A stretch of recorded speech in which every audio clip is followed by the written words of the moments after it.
लोग कहते हैं अल्लाह के यहाँ देर है अंधेर नहीं। ये इल्जाम है मालिक पर, ना उसके यहाँ देर है ना अंधेर है। उसकी हिकमत है कि किस वक्त उसे क्या फैसला लेना।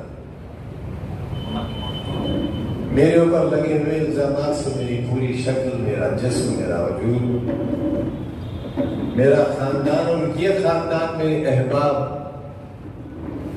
ये सब एक सियाह मूरत बन गए थे। और मुल्क में यह एहसास पैदा कर दिया गया था कि मैं देश का माफिया नंबर 1।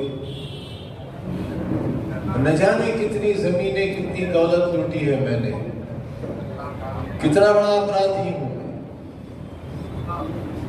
अगर ये सब कुछ नहीं होता तो शायद जमीन की सबसे बड़ी अदालत, जिसके बाद सिर्फ मरने के बाद ही अदालत लगेगी, वो अदालत ने जो तारीखी फैसले दिए हैं वो रहती दुनिया तक फैसले पढ़े जाएंगे और फैसलों का फैसले किए।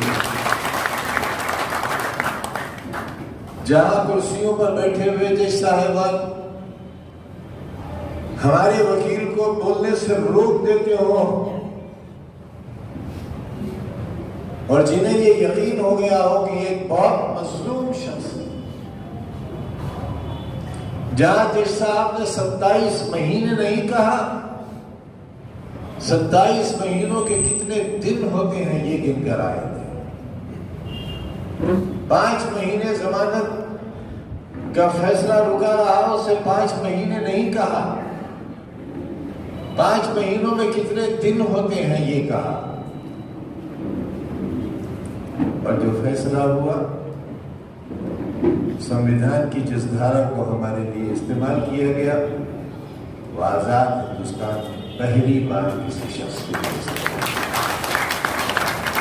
अदालत ने, सुप्रीम कोर्ट ने अपने इख्तियारात का, जो उसके खुसूसी इख्तियारात हैं, उसका इस्तेमाल किया। जाहिर है ये वो लोग हैं जो हर बात से बाखबर रहते हैं। इन्हें मालूम होता है कि हमारे सामने जो फाइल है उसमें सच क्या है। 2 आखिरी तारीखी फैसलों ने न सिर्फ ये कि हमारे चेहरे पर लगी स्याही को मिटा दिया, बल्कि पूरे मुल्क में एक मजलूम की हैसियत कायम हो गई और हर शख्स इंसानी को चाहिए। आज फिर हमारा आप सबका इम्तिहान है और एक ऐसा शख्स मुद्दे मुकाबिल है जिसके लिए हमने देर हो रही थी तो टिकट हेलीकॉप्टर से उठाया था और चुनाव में उनका कोई खर्चा भी नहीं होने दिया था। और आपसे अपनी तकलीफों का वास्ता देकर कहते हैं हमने उनसे मिठाई का एक दाना भी जीतने के बाद नहीं खाया था, पैसा भी इतने मुकदमात में एक मुकदमा भी हमारे ऊपर करप्शन का नहीं है, बेईमानी या घूसखोरी का नहीं है। हमारे ऊपर मुकदमा है कि वजीर रहते हुए हमने, हमारी बीवी बच्चों ने शराब की दुकान लूटी है। शराब की दुकान हमने गले से 16,000 रुपए का डाका मारा। ये है हमारे खिलाफ।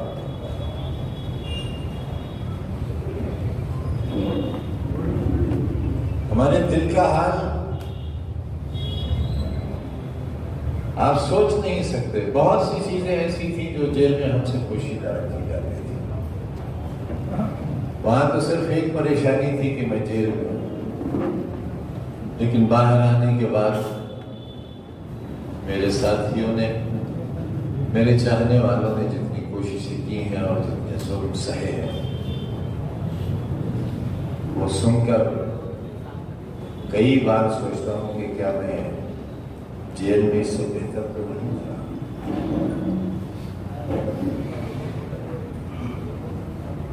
मैं आपके बीच हूँ, जमानत पर हूँ, बरी नहीं हूँ।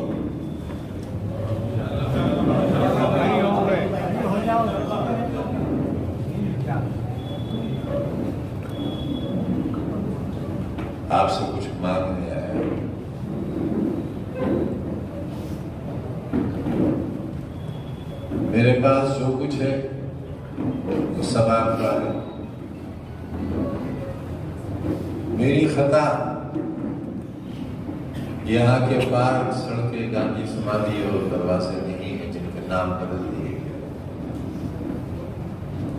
मेरी खता यह है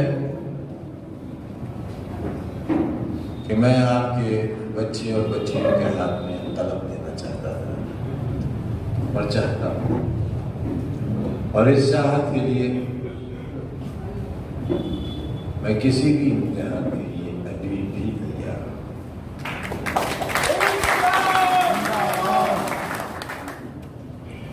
हमने जिस मजबूती से दो हुकूमतों की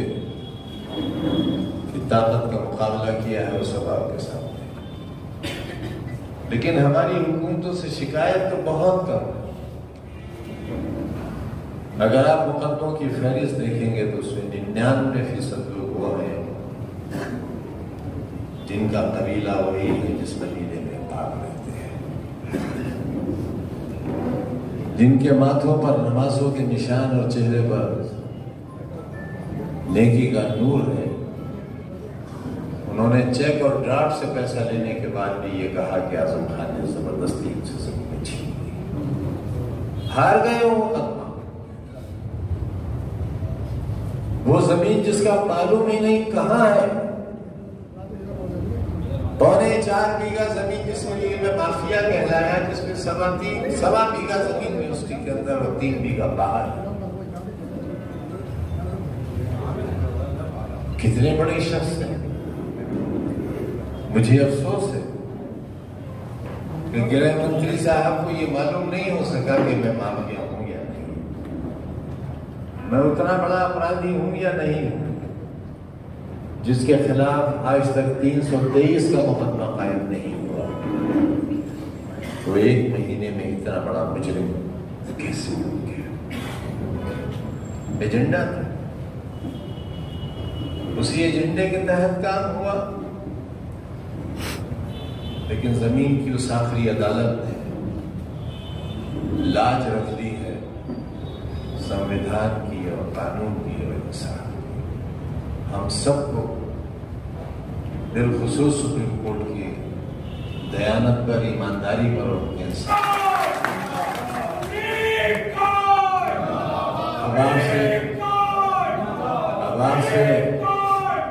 आवाज से दरखास्त ही करना चाहता हूँ। वक्त क्योंकि बहुत कम है, 2 बजे का वक्त मिला हुआ है। मेरी 3 जगह कोर्ट में हाजिरी है, इस वक्त जाऊंगा। अब इस सेहत के एतबार से भी बहुत ठीक नहीं है। ऑपरेशन की वजह से भी और लंबी बीमारी और कैद की वजह से अकेला रहता था। बहुत छोटी सी कब्र से थोड़ी बड़ी, जहां दूर तक इंसान का नामो निशान नहीं था। सुबह होती थी तो सोचते थे रात पर आएगी, और रात आने की सोचे कि सवेरा होगा, और जब सवेरा होने लगता था तो सोचते थे ये दिन गुजरेगा कैसे। सब गुजर गया, लेकिन 1 घंटा 1 बरस के बराबर था, और 1 दिन 1 सदी के बराबर थी।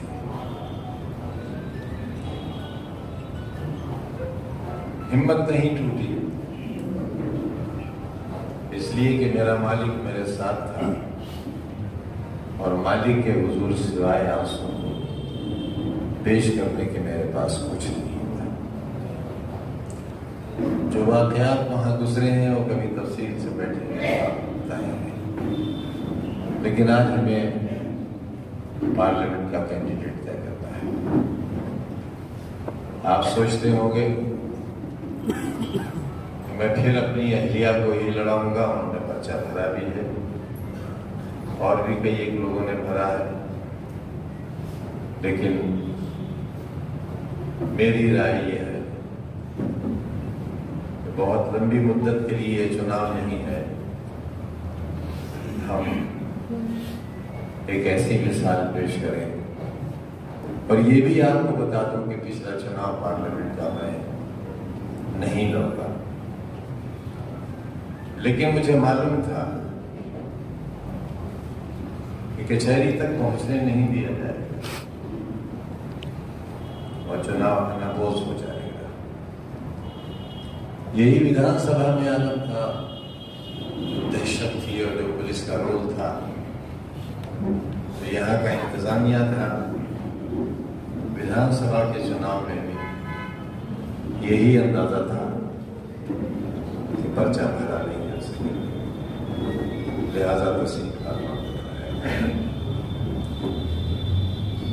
हमने आपके भरोसे पर खरा उतरने की कोशिश की है और दुआ करिए ये सर मालिक के सिवा कहीं ना झुके, और अगर इसके झुकने की नौबत आए तो ये सर धड़ पर न रहे।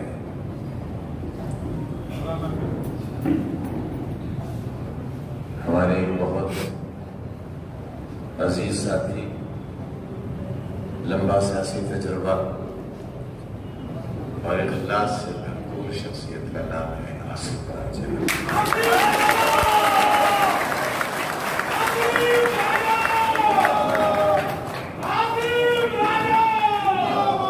ये चुनाव हम आसिफ राजा साहब को लड़ाना चाहते हैं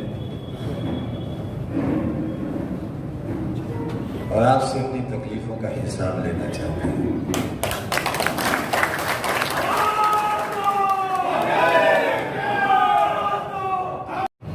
अगर जरा सी भी कोताही की तो मेरी स्याह रातें और स्याह हो जाएंगी, मेरे लम्हे बरसों में बदल जाएंगे, मेरी तकलीफ, मेरी रूह की तकलीफ में इजाफा हो जाएगा, मेरा यकीन, मेरा भरोसा टूट जाएगा, और अगर मेरा भरोसा टूट गया तो मेरा वजूद टूट जाएगा, और मैं टूट गया तो बहुत कुछ टूट जाएगा। रामपुर ने पिछले 40-45 वर्षों में एक नई तारीख लिखी है। जालिम नवाब, जालिम कांग्रेस और हम कमजोर लोग तमाम ताकतों का, दौलतमंद ताकतों का, बाहुबलियों की ताकत का, नवाबी ताकत का, कांग्रेस की ताकत का मुकाबला करके ही यहाँ तक पहुँचे। हमें अभी मंजिल नहीं मिली है, लेकिन ये तवील रास्ता हमने अपने अज़्म, हिम्मत, मेहनत और ख़ास तौर से अपनी मोहब्बतों और इत्तेहाद से तय किया है। न हम में कोई धर्म, न कोई जाति, न कोई लिंग, इसका कोई भेद न कल था न आज, न होना चाहिए। हमारे 5 विधायक हैं इसलिए, जो हारे हैं वो भी हमारे विधायक हैं, क्योंकि वो हारे नहीं हैं। जहां भी बड़े अफसर चले गए वो सीटें हार गई। अगर इन 3 सीटों पर भी वो आ गए होते तो शायद यहां भी कोई असर नहीं। इल्जाम है ये उन पर, हमारी जीत को हार में बदलने का इल्जाम है। अगर हम बाहर होते तो बहुत कुछ आपको बदला हुआ मिलता। अल्लाह की मर्जी ही ऐसी थी। मैं अपने एमएलए साहिबान से दरख्वास्त करूंगा कि वो इस बात की जिम्मेदारी लें और ये वायदा करें मुझसे कि जितना वोट उन्हें विधानसभा में मिला था उससे 1 वोट कम पार्लियामेंट के चुनाव में नहीं मिलेगा। और जिस वक्त हम ये तय कर लेंगे मद्दे मुकाबिल की इंशाअल्लाह समाना सब करेंगे।